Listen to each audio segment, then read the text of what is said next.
Karthigai Deepam serial October 10 நாளைக்கான எபிசோடில் என்ன நடக்கலாம் அப்படிங்கிறத ரிவ்யூவாக பார்க்கலாங்க. தீபா ஆட்டோவில் போயிட்டுருக்காங்க. டிரைவர் கிட்ட ஃபோன் வாங்கி கார்த்திக்கு கால் பண்ணுறாங்க. நாட் ரீச்சபிள்னு வந்ததும் தீபா ரொம்பவே டென்ஷன் ஆகுறாங்க. அண்ணா கொஞ்சம் ஃபாஸ்ட்டாக போங்கண்ணா அப்படின்னு தீபா சொல்லவும், நீ டென்ஷன் ஆகாதம்மா, இன்னும் கொஞ்ச நேரத்தில் போயிடலாங்கிறாங்க டிரைவர். இன்னொரு பக்கம் அபிராமி கார்த்திக்கு கால் பண்ணிகிட்டு இருக்காங்க. அப்போவும் ஃபோன் நாட் ரீச்சபிள்னு வருது. தீபா ஒரு பக்கம் ஆட்டோவில் ட்ராவல் பண்ணிட்டு இருக்கும்போது கரெக்டாக ஆட்டோவும் பிரேக் டவுன் ஆகிடுது. சரின்னு டிரைவர் ஆட்டோவில் என்ன ப்ராப்ளம்னு சொல்லி பார்த்துட்டு இருக்கவும், அண்ணா கொஞ்சம் லேட் ஆகுமா அப்படின்னு சொல்லி கேட்குறாங்க. இல்லைம்மா என்னன்னு பார்த்துட்றேன், அதுக்கப்புறம் நானே உன்னை கொண்டு போய் விட்டுறேன் அப்படின்னு டிரைவர் சொல்லவும், சரின்னு தீபாவும் வெயிட் பண்ணிட்டு இருக்காங்க. முடிஞ்ச அளவுக்கு டிரைவரும் ரெடி பண்ண ட்ரை பண்ணுறாரு. ஆனால் முடியல. என்னன்னு தெரியலாமா, உன்னோட டைமே என்னன்னு தெரில, ஆட்டோ கொஞ்சம் ப்ராப்ளமாக இருக்குது, நீ வேறு ஏதாவது வண்டியை பிடிச்சி போயிருமா அப்படின்னு டிரைவர் சொல்லவும், சரின்னு தீபாவும் அங்கேருந்து ஓடியே போகிறாங்க. அப்போ கரெக்டாக ஒரு 4-5 பேர் சேர்ந்து முருகனுக்கு காவடி எடுத்துகிட்டு வராங்க. அதை பார்த்ததுமே தீபா அங்கேயே நின்று சாமி கும்பிட ஆரம்பிச்சிடுறாங்க. முருகா, மீனாட்சி அக்கா மூலமாக கார்த்திக் சாரை நான் பார்க்க போகிறேன்னு ஒரு நல்ல செய்தியே எனக்கு கொண்டு வந்து கொடுத்த. இப்போ என்னடா நான் இப்படி சோதிக்கிறியே, நான் எப்படியாவது கார்த்திக் சாரை பார்த்தே ஆகணும், அவரோட முடிவை மாற்றிக்கணும், அதுக்கு நீ தான் வழி பண்ணணும் அப்படின்னு சொல்லி முருகன்கிட்ட வேண்டிக்கிறாங்க. அந்த கேங் கரெக்டாக தீபா கிட்ட வந்து நிற்கிறாங்க. அதுக்கப்புறம் தீபாவும் அந்த ஃபோட்டோவை பார்த்து சாமியை கும்பிட்டுட்டு விபூதியெல்லாம் வச்சுக்கிறாங்க. சரின்னு அவங்க எல்லாரும் அங்கேருந்து கிளம்பிடுறாங்க. அவங்க வேண்டிக்கிட்ட கொஞ்ச நேரத்துலேயே ஒரு ஆட்டோ வந்து ஸ்பீடாக தீபா முன்னாடி நிற்கிது. ஏமா எங்கே போகணும் அப்படின்னு டிரைவர் கேட்கவும், நான் ஏர்போர்ட் போகணுங்கிறாங்க தீபா. சரிம்மா ஏறி உட்காருங்கிறாங்க. தீபாவும் ஏறி உட்காந்துடுறாங்க. அதுக்கப்புறம் ஆட்டோவில் பார்த்தா முருகன் ஃபோட்டோ வச்சிருக்கு, முன்னாடி வேல் வரைஞ்சிருக்கு. ஆட்டோக்குள்ளே உட்காந்தும் தீபா சாமி கிட்ட வேண்டிக்கிட்டே வராங்க.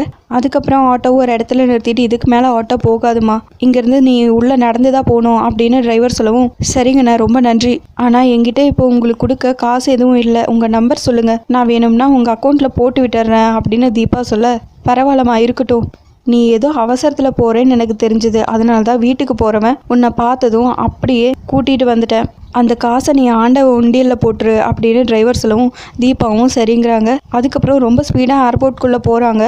அங்கே செக்யூரிட்டி வெயிட் பண்ணிட்டு இருக்காங்க. தீபாவை உள்ளே விட மாட்டேங்கிறாங்க. முடிஞ்ச அளவுக்கு அவங்களும் சொல்லி பார்க்குறாங்க, உள்ளே நிற்கிறவர் தான் என்னோட ஹஸ்பண்ட், அவர்கிட்ட நான் கொஞ்சம் பேசணும் அப்படின்னு தீபா சொல்லிட்டு இருக்காங்க. இன்னொரு பக்கம் கார்த்திக் அவருக்கு தெரிஞ்சவர் கூட பேசிட்டு இருக்காரு. தீபா நிற்கிறது தெரியாமல் கார்த்திக் அவர் பாட்டுக்கு அவர் ஃப்ரெண்ட் கூட பேசிகிட்டு இருக்காரு. இன்னொரு பக்கம் அபிராமி கார்த்திக் எப்படியாவது தடுத்து நிறுத்தணும் அப்படின்னு சொல்லிட்டு ரொம்ப ஃபாஸ்ட்டாக வந்துட்டுருக்காங்க. கார்த்திக் அவர் ஃப்ரெண்டு கூட பேசி முடித்ததும் ஃப்ளைட்டுக்கு போகிறதுக்காக கிளம்புறாரு. காதில் இயர்ஃபோனையும் மாட்டிக்கிறாரு. அதுக்கப்புறம் தீபா செக்யூரிட்டியெல்லாம் தள்ளி விட்டுட்டு உள்ளே ஓடி வராங்க. கார்த்திக் சார்னு கூப்பிட்டுட்டு. அதுக்கப்புறம் கார்த்திக்கு ஆப்போசிட்டில் வந்துட்டு இருந்த ஒரு குழந்தை கார்த்திகை பார்த்து, கீழே ஒரு அக்கா உங்களை கூப்பிட்டுட்டு இருக்காங்க அப்படின்னு சொல்லவும் கார்த்திக் அப்படியே திரும்பி பார்க்குறாங்க. கீழே தீபாவை செக்யூரிட்டியெல்லாம் சேர்ந்து பிடிச்சிட்டு இருக்காங்க. விடுங்கன்னு சொல்லிட்டு தீபாவும் கத்தி அழுதுட்டு இருக்காங்க. இதை பார்த்ததும் கார்த்திக் அங்கேருந்து ரொம்ப ஸ்பீடாக வந்து தீபாவை பார்க்கலான்னு வராங்க. இன்னொரு பக்கம் தீபாவும் கையெல்லாம் உதறி விட்டுட்டு ரொம்ப ஸ்பீடாக கார்த்திக் முன்னாடி போய் நிற்கிறாங்க. அதுக்கப்புறம் தீபா அப்படியே கார்த்திகை பார்த்து ஹக் பண்ணி பயங்கரமாக அழ ஆரம்பிச்சிடுறாங்க. தீபாவோட அழுகையை ஸ்டாப் பண்ணி, ஏங்க என்ன ஆச்சுங்க, நீங்கள் எப்படி இங்கே அப்படின்னு கார்த்திக் கேட்கவும், என்னை விட்டுட்டு போக நீங்கள் முடிவு பண்ணிட்டீங்களா அப்படின்னு தீபா கேட்க, நான் தான் உங்ககிட்ட ஏற்கனவே சொன்னேனே அப்படின்னு கார்த்திக் சொல்ல, இல்லை கார்த்திக் சார், தற்காலிகமாக பிரிஞ்சிருக்க வேண்டிய அவசியம் கூட இருக்காதுன்னு நான் நினைக்கிறேன். அத்தையே என்னை காஞ்சிபுரத்தில் வந்து கூட்டிகிட்டு வரலான்னு தான் வந்திருந்தாங்க, ஆனால் அந்த டைமில் என்னை கடத்திட்டாங்க அப்படின்னு தீபா சொல்லவும், என்ன சொல்கிறீங்கங்கிறாங்க கார்த்திக். அப்போ தீபா நடந்த விஷயத்தையெல்லாம் அப்படியே லைனாக ஒவ்வொன்றா சொல்கிறாங்க.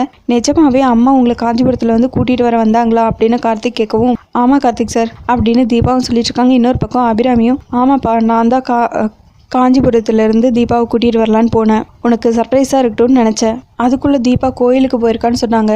போய் ரொம்ப நேரம் ஆகியும் தீபா வரல. நான் கூட நடந்ததெல்லாம் மனசில் வச்சுக்கிட்டு தான் தீபா இப்படி பண்ணுறாளுன்னு நினச்சிட்டேன். ஆனால் இப்போ அவள் உங்ககிட்ட எல்லா விஷயத்தையும் சொன்னதை கேட்டதுக்கப்புறம் தான் எனக்கு தெரியுது என்னெல்லாம் நடந்திருக்கும்னு. இப்போ சொல்கிறேன்ப்பா, தீபாவை கூட்டிகிட்டு வீட்டுக்கு வா. எங்கே நீ தீபாவுக்கு சப்போர்ட் பண்ணி பேசினா என் மனசு சங்கடப்படும் அப்படின்னு நினச்சியும் அப்போவே நான் ஒன்று புரிஞ்சுக்கிட்டேன். நீ தீபாக்காக தானே ஃபாரின் போகலான்னு முடிவு பண்ண. இப்போ அம்மாவே சொல்கிற, உன் பொண்டாட்டியை கூட்டிகிட்டு நீ வீட்டுக்கு வாப்பா போகலாம், எனக்கு அதில் முழு சம்மதங்கிறாங்க அபிராமி. அதுக்கப்புறம் தீபாவும் அபிராமியை பார்த்து கையெடுத்து கும்பிடுறாங்க. அபிராமி தீபாவோட கையை அப்படியே கீழே இறக்கி விடுறாங்க. வாப்பா போகலாம் அப்படின்னு அபிராமி சொல்லவும் கார்த்திக் தீபாவோட கையை பிடிச்சி அப்படியே கூட்டிகிட்டு போகிறாங்க. அபிராமியும் கூட போகிறாங்க. அதுக்கப்புறமா எல்லாருமா சேர்ந்து ஒன்றா வீட்டுக்கு காரில் போகிறாங்க. இவங்களுக்காக வீட்டில் இருக்கிறவங்க எல்லாரும் வெயிட் பண்ணிட்டு இருக்காங்க. அதுக்கு முன்னாடியே கார்த்திக், உங்களை கடத்தினதுக்கு யார் காரணம் உங்களுக்கு தெரியுமா அப்படின்னு தீபா கிட்ட கேட்கவும், தீபாவுக்கு சடனாக குணா ஒளிஞ்சிருந்ததும் அதுக்கப்புறம் ஐஸ்வர்யாவோட ஃபேஸும் ஞாபகத்துக்கு வருது. வேண்டாம், நம்ம இவங்களை காட்டி கொடுக்கக்கூடாது, நம்ம காட்டி கொடுத்து வீட்டுக்குள்ளே ஏதாவது ஒரு பிரச்சனை வரும், அது வேண்டாம் அப்படிங்கிற மாதிரி யோசிச்சு யார் கடத்தினாங்கன்னு தெரியாதுங்கிற மாதிரி கார்த்திக் கிட்ட சொல்லிடுறாங்க. இவங்க எல்லாம் வீட்டுக்கு வந்ததுமே மீனாட்சி ஆரத்தி எடுத்துகிட்டு வந்து கார்த்திக்கு தீபாவுக்கு ஆரத்தி எடுக்கிறாங்க. அதோட எபிசோடு முடிச்சிருக்காங்க. உங்களுக்கு இந்த வீடியோ பிடிச்சிருந்தா லைக் அண்ட் சப்ஸ்கிரைப் பண்ணி நம்ம சேனல் சப்போர்ட் பண்ணுங்கள். தேங்க்யூ.